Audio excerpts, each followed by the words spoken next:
One, two, three, four. La petite voix, la petite voix.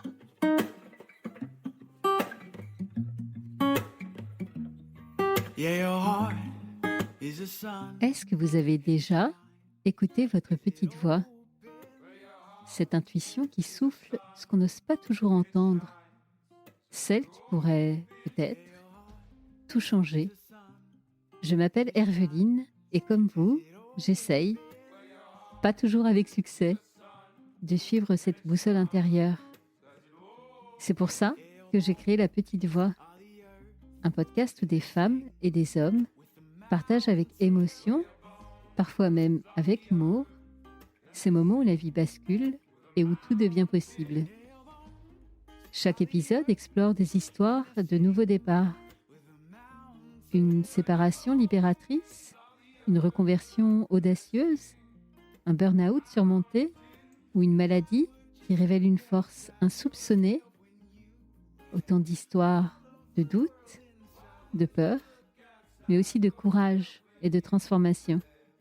Chaque mardi, je vous invite à découvrir ces conversations intimes, sans filtre, des conversations qui vont nous éclairer, nous inspirer.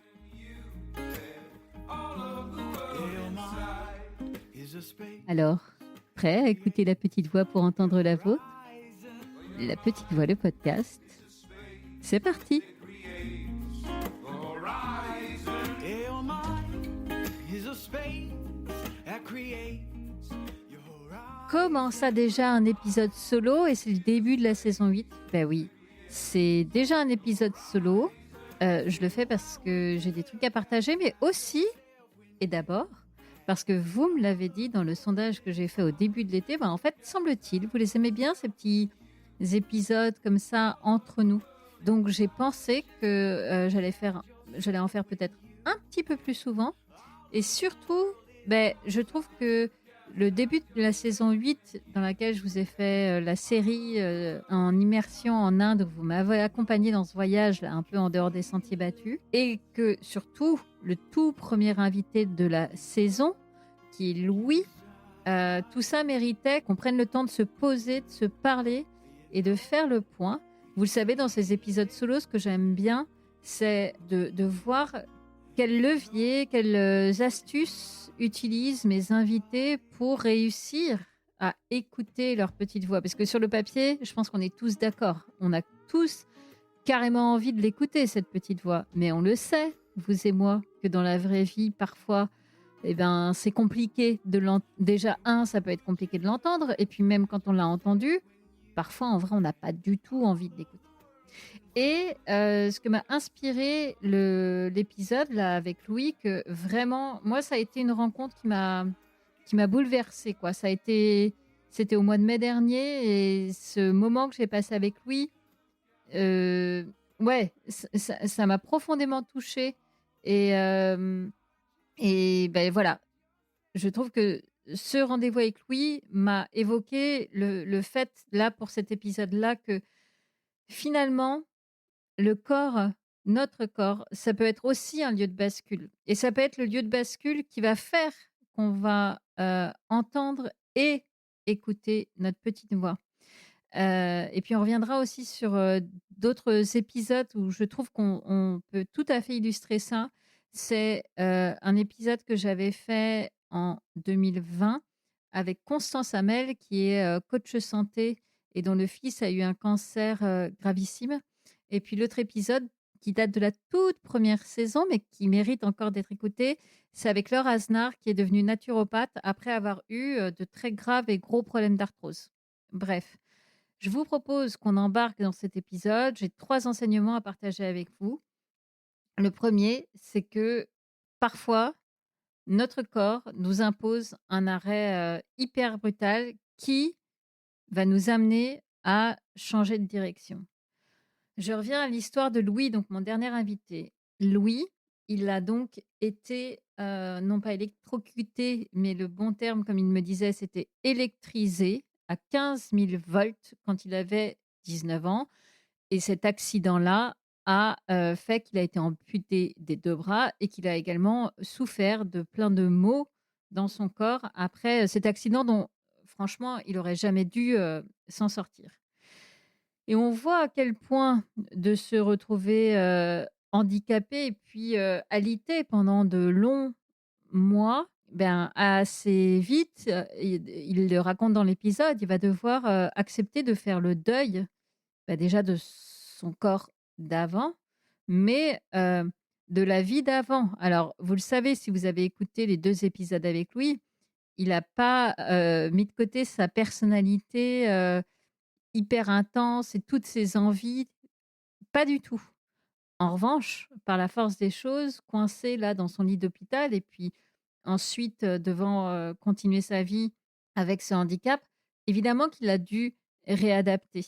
Et évidemment que là, c'est un exemple typique de moment où, voilà, notre corps nous impose un arrêt, brutal. L'autre, cas que je voulais partager avec vous, je l'ai évoqué rapidement tout à l'heure, c'est Laure Aznar. Laure Aznar, aujourd'hui, elle est naturopathe à Lyon et donc je l'avais interviewée dans la toute première saison de La Petite Voix en 2019 et en fait, Laure nous explique dans cet épisode, c'est hyper intéressant, allez-y, écoutez-le. Laure, en fait, elle était vraiment la working girl parisienne accomplie. Elle bossait énormément, elle faisait énormément de sport. C'était une femme excessivement active, sauf que elle a eu, à un âge plutôt, jeune puisqu'on je sais pas, elle avait peut-être une trentaine ou une quarantaine d'années. Elle a eu de l'arthrose, mais pas de l'arthrose dans des proportions, tellement handicapantes qu'elle aussi, ça l'a mise complètement à l'arrêt et elle a dû, ça a donné un énorme coup de frein à cette vie extrêmement frénétique qu'elle menait. Ça a été d'abord un drame pour elle et puis finalement, c'est ce qui lui a ouvert, pas immédiatement, hein, bien sûr, elle est passée par, plein de périodes d'atermoiements, de mal-être, de doute, mais c'est ça qui lui a ouvert la voie ensuite de cette nouvelle vocation, de cette découverte d'une autre façon de prendre soin de soi et de, la naturopathie qu'elle exerce désormais donc encore une fois, le corps impose un arrêt brutal, mais amène à un changement de direction. Et puis là, je suis obligée aussi de partager mon expérience personnelle. Vous le savez si vous me connaissez, ou peut-être le découvrirez-vous, mais moi, pour ma part, j'ai eu un cancer du sein en 2018. Coucou la crise de la quarantaine, puisque c'était l'année de mes 40 ans. Et ben, alors, ça a été là aussi mon corps qui m'a imposé un arrêt brutal. Non pas que à ce moment-là, je n'ai plus pu me mouvoir comme je le souhaitais, mais enfin, par la force des choses, avec tous les traitements chirurgiques qui ont suivi cette année-là, mon corps s'est mis, dans une forme, d'arrêt et m'a réclamé cet arrêt-là et ma vie, depuis ce cancer-là, a pris une direction absolument, complètement différente, quoi. Et sans cet arrêt-là du corps, ben, je ne sais pas comment se seraient faits les changements de direction et surtout, je suis pas du tout sûre qu'ils aient eu lieu. Donc voilà, premier enseignement, parfois, le corps nous impose un arrêt brutal et ça va nous amener à des changements de direction dans la vie. Le deuxième enseignement que je retiens là de ces épisodes que je suis en train de citer, c'est que parfois quand le corps souffre, malheureusement, c'est aussi les moments où il va nous révéler un peu l'essentiel. On le voit encore à travers le témoignage de Louis et vraiment, je vous en supplie, si vous ne l'avez pas écouté, allez-y parce qu'il est extrêmement puissant. Encore une fois, à travers, l'accident qu'il subit, mais surtout les douleurs, affreuses qu'il va vivre, dans les mois qui suivent l'accident, eh bien, qu'est-ce qui va faire que, il va se raccrocher à la vie? Parce que franchement, par moments, on voit à quel point la douleur devient à ce point insupportable qu'il peut imaginer le pire. Et ben, en fait, qu'est-ce qui fait qu'il va se raccrocher? Eh bien, c'est l'amour, en fait, tout simplement. L'amour de sa famille, de ses amis qui vont être très présents pour lui et qui vont, lui donner, en fait, une raison de vivre, hein, tout simplement. Et voilà, ça le ramène à cet essentiel-là. Si je parle maintenant de l'épisode avec Constance, saison 2 du podcast en 2020, donc scrollez, scrollez, scrollez et vous arriverez à cet épisode avec Constance Hamel. Mais je vous les mets aussi, ces épisodes que je vous cite, dans les notes de l'épisode du jour. Constance, elle a dû faire face à un truc horrible, c'est que son fils a eu un cancer au niveau de la jambe. Un cancer tellement grave que je crois que c'est à 2 ou 3 reprises, on leur a annoncé la fin. Et finalement, tout va bien, il s'en est sorti. Mais on voit dans le témoignage hyper touchant de Constance sur cette traversée-là de la maladie auprès de son fils, à quel point elle, ce dont elle a eu besoin à ce moment-là, c'est de créer des moments de joie et de fête. Et c'était ces moments-là, comme des petites, lumières douces, dans ce tunnel hyper sombre. Et c'est vraiment ça qui a permis, à Constance, à son fils, de traverser ces moments-là. Donc on voit à quel point effectivement, tout d'un coup, quand, le corps, flanche, quand le corps nous lâche et qu'on est un peu du coup au pied du mur de sa vie, hein, ni plus ni moins, ben, tout d'un coup, qu'est-ce qui persiste? Eh bah, c'est l'essentiel. Et le dernier enseignement que je voulais partager avec vous dans cet épisode, c'est à quel point un corps qui se transforme va aussi nous permettre d'ouvrir des chemins absolument inattendus. Je reviens à notre ami Louis. Louis qui était, vous l'avez entendu si vous avez également écouté le deuxième épisode, qu'on a enregistré ensemble. Louis, c'était déjà, avant l'accident, un jeune homme, un adolescent avec une personnalité extrêmement forte, vraiment incroyable, hors norme, voilà. Et aussi, c'était un ado très cartésien, très, terre à terre. Et avec l'accident, il va aussi s'ouvrir à tout un pan de la vie qu'on peut appeler de la philosophie ou même de la spiritualité. Il va aussi le pratiquer, tout ça, à travers l'hypnose, qui va être pour lui une révélation, puisque ça va être le meilleur outil pour lui pour lutter contre les douleurs affreuses qu'il a. C'est même un meilleur outil que tous les pires médicaments et les pires, ou en tout cas les meilleurs, mais enfin les médicaments les plus forts. Finalement, c'est à travers l'hypnose. Et donc ça, c'est vraiment des voies qu'il n'aurait certainement pas explorées sans cet accident. Ou peut-être y serait-il venu, mais bien plus tard dans sa vie. Là, ça va être, vraiment des outils, des philosophies de vie qu'il va découvrir avec l'accident, en fait. Évidemment, moi pareil, les chemins inattendus qui nous arrivent lorsque le corps se transforme. Si je reprends, mon expérience avec le cancer du sein, eh bien, si je suis aujourd'hui derrière le micro de La Petite Voix, c'est parce que j'ai eu un cancer du sein et parce qu'un matin, avant de partir en chimio et que je méditais, m'est tombée sur le nez cette idée-là de, créer ce podcast. Et en fait, en vous racontant l'histoire, ouais, OK, j'en ai des frissons parce qu'en fait, je suis en train de réaliser que je vous raconte cette histoire de la méditation sur mon canapé, cette idée, qui me tombe vraiment dessus.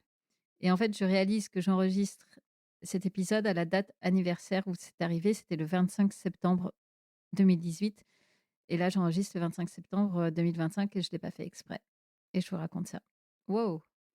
Voilà. Et ben là, typiquement, en fait, hein, à quel moment dans ma vie, avant ce cancer, je me serais dit: «Oh cool, je vais faire un podcast», à l'époque avec des thérapeutes. Jamais, je pense, l'idée n'aurait émergé et surtout, je n'en aurais jamais eu l'audace. Et bien là, en fait, avec cet accident de parcours, et parce que mon corps m'a imposé cet arrêt et puis cette, remise à plat de ce dont j'avais envie, et ben, en fait, le podcast, La Petite Voix est née comme ça. Voilà ce que je voulais, partager, avec vous aujourd'hui dans cet épisode solo. Vous dire à quel point, notre corps, est, un immense messager et peut aussi être le lieu de nos bascules, en fait. Et ça peut être le lieu où on va parfois, malgré nous, aller, écouter notre petite voix. Voilà. Voilà pour, l'épisode d'aujourd'hui. J'espère que ça vous aura plu. J'espère surtout que ça aura peut-être, résonné avec, certaines choses que vous avez vous-même vécues.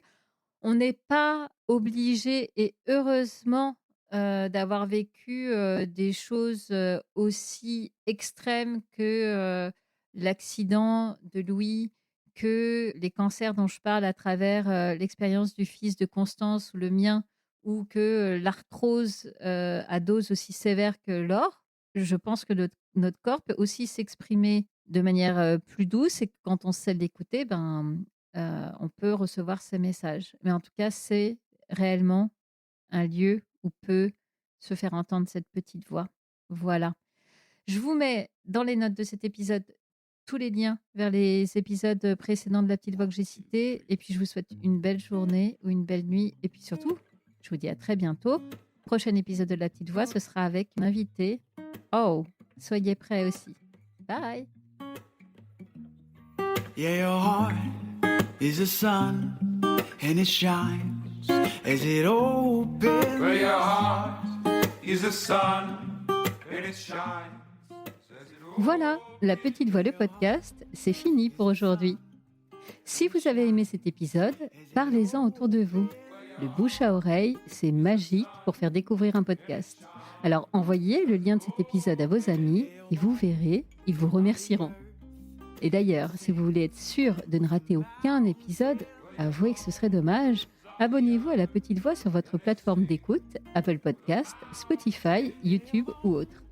Profitez-en d'ailleurs pour m'y encourager avec des étoiles, des bonnes notes et des commentaires. Non seulement ça fait plaisir, mais ça aide vraiment à faire découvrir le podcast à d'autres auditeurs. Je partage aussi les coulisses du podcast sur Instagram et Facebook. Et mieux encore, abonnez-vous à ma newsletter sur mon site lapetitevoix.co. C'est là que j'ose vous raconter tout ce que je ne dis pas ailleurs. Ça fait beaucoup d'infos, je sais, c'est pour cela que j'ai mis tous les liens dans les notes de cet épisode. Allez, je vous donne rendez-vous mardi prochain. D'ici là, portez-vous bien et soyez heureux. Creates your horizon. Where your mind is a space that creates the horizon. Yeah, your mind is a space that creates.